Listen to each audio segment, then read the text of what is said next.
O medo, o medo, ele é muito especial. O medo, ele tem vários poderes, né? Um deles é nos paralisar, ah, travar, decidir errado. O medo, ele pode fazer muitas coisas negativas em nossas vidas, muitas. O medo rouba férias, o medo rouba filhos, o medo rouba netos, o medo da maternidade, né? Rouba muitas coisas. O medo de viver faz cessar a posteriedade, cessa ali a questão da continuidade familiar. Muitas coisas o medo pode fazer. O medo pode fazer com que não venhamos sentir, experimentar a abundância de vida, a abundância de dias. O medo trava. E nós somos convidados, né, por Deus, exortados por Deus a não ter medo. E aqui eu estou fazendo aqui um parêntese. Uma importância aqui a ser tratada é essa questão do medo, que pode te travar nesses dias de cura, mas eu trouxe aqui o versículo de Jó 3:25, onde ele fala exatamente aquilo que eu mais temia. Desabou sobre a minha cabeça e o que mais me dava medo veio me assombrar. O medo, ele é cultivado como se cultiva a fé. É como se fosse uma fé ao contrário. Quando nós cultivamos o medo, nós estamos já determinando que aquilo aconteça. A gente não sabe quando, mas a gente alimenta aquele sentimento negativo, aquela expressão, né, de insegurança e nós negamos a possibilidade de Deus intervir.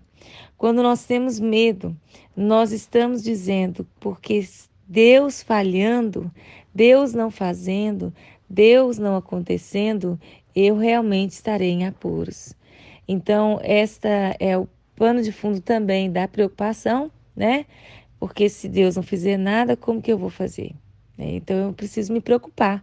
Então, eu começo a não ter sono à noite, eu começo a ter problemas durante o dia, a estar com os ânimos alterados, sempre nervosa. Então, por quê? Porque Deus pode falhar. E se Deus falhar? A questão é que essas crenças, elas são levantadas a partir de coisas que desejamos e achamos que Deus é o gênio da lâmpada, ele tem que nos dar. Então, ele não nos deu algo que provavelmente nos faria mal. Aí a crença é alimentada, Deus falha, ele pode falhar, mas Deus não é o nosso servo. A gente precisa reposicionar, né? Nós é que somos seus servos. Então, existe algo aí que precisa ser revisto. Mas voltemos ao medo. Uma coisa positiva o medo tem. Através do medo, nós podemos questionar, porventura, se há ali alguma ferida, alguma coisa que precisa ser tratada. O medo pode vir para denunciar. Uma vertente da psicologia vai trabalhar que o medo ele denuncia um desejo. Olha só, isso é muito profundo. Então, eu sei que é estranho, mas eu quero convidar você a ouvir e reter o que é bom, jogar fora o que não é. É igual quando você está chupando uma melancia, né? Você vai lá, saboreia a melancia, mas você não vai engolir a semente. Então, você joga fora a semente. Você tem que selecionar, mesmo que já está dentro da boca, você selecione alguma coisa, você vai jogar fora. Então, olha só, existe uma vertente de pensamento que trabalha com a indução de que o medo denuncia um desejo. Por exemplo, medo do marido morrer. Então, medo, vai cultivando aquele medo e toda hora, se o marido não liga, aquele medo, ele vai morrer, ele vai morrer. E ali, se você questiona, às vezes ali naquele medo dele morrer, se você olha, poxa, será que seria um desejo? Por que eu gostaria que meu marido morresse? Às vezes, lá no fundo, existe algo escondido que diz o seguinte: eu não mereço ter esse marido tão bom. Vamos reparar essa injustiça? É melhor que eu não tenha, então. Isso é inconsciente. O inconsciente, ele te leva a viver sem questionar. o inconsciente, ele vai te levando a viver o curso natural das coisas, o curso natural do mundo. Então, se no padrão as pessoas estão sofrendo, tá todo mundo, seus amigos, todo mundo sofrendo com o casamento, você não tá, seu marido facilita tudo, te abençoa, não sei o quê, é uma coisa natural, pode acontecer isso. Eu estou dando esse exemplo aqui do marido, mas pode acontecer com relação à mãe, pode acontecer, às vezes, de você pensar, o curso é natural da vida que sua mãe pode vir a falecer, ok. Mas a questão é, existem sentimentos que você não precisa sentir antes. Você poderia sentir depois. Então, aconteceu, faleceu, então agora você sente. Então, esse medo, ele não tem motivo de ser cultivado. Nós precisamos avaliar. Às vezes não é o marido que você tem medo de morrer, mas tem medo de perder o trabalho. E você fica naquela ansiedade de perder, meu Deus, eu vou perder, vou acabar perdendo esse trabalho. Eu não posso perder esse trabalho, não posso. Mas, nossa, mas eu vou perder, porque olha só. E começa esse cultivo desse medo. E, de fato, um dia vai acontecer, porque é a fé, né? Você está tão acreditando nisso e acaba acontecendo. Mas por quê? Porque às vezes você acredita que não merece e você quer reparar inconscientemente esse mal. Dá para entender? Essa linha de pensamento, ela faz sentido para você?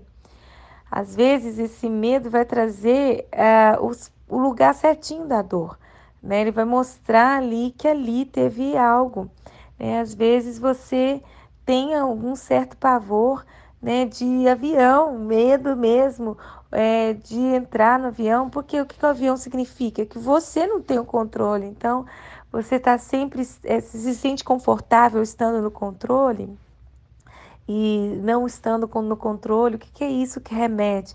Isso prova claramente uma insegurança, mas por que essa insegurança?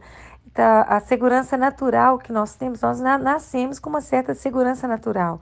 As crianças, elas não têm medo, né? Então, elas vivem naturalmente sem desenvolver medo. E então, o que aconteceu lá na primeira, segunda infância que você perdeu esse medo natural? Perdão, a segurança natural. E você precisa, então, estar se resguardando, cuidando de tudo, controlando tudo o tempo todo. Porque isso é muito difícil. Brincar de ser Deus é complicado, não funciona e nos desgasta muito.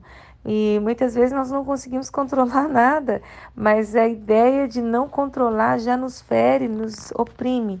Então, eu quero fechar aqui esse bônus aqui sobre o medo, para que você ore, converse com o Senhor e avalie, né, o contexto medo, do que você tem medo, porque exatamente o que Jó temia aconteceu. Concluiu-se ali uma fé negativa, uma fé ao contrário. Nós somos chamados para não ter medo. E eu preciso que você entenda isso. Eu quero muito que você avalie os seus medos. E através dessas respostas, que só você vai ter, né, você possa então caminhar sem medo. Porque Deus é altamente confiável. Altamente confiável. Ele não quebra a sua palavra, suas direções são claras. Ele é altamente confiável.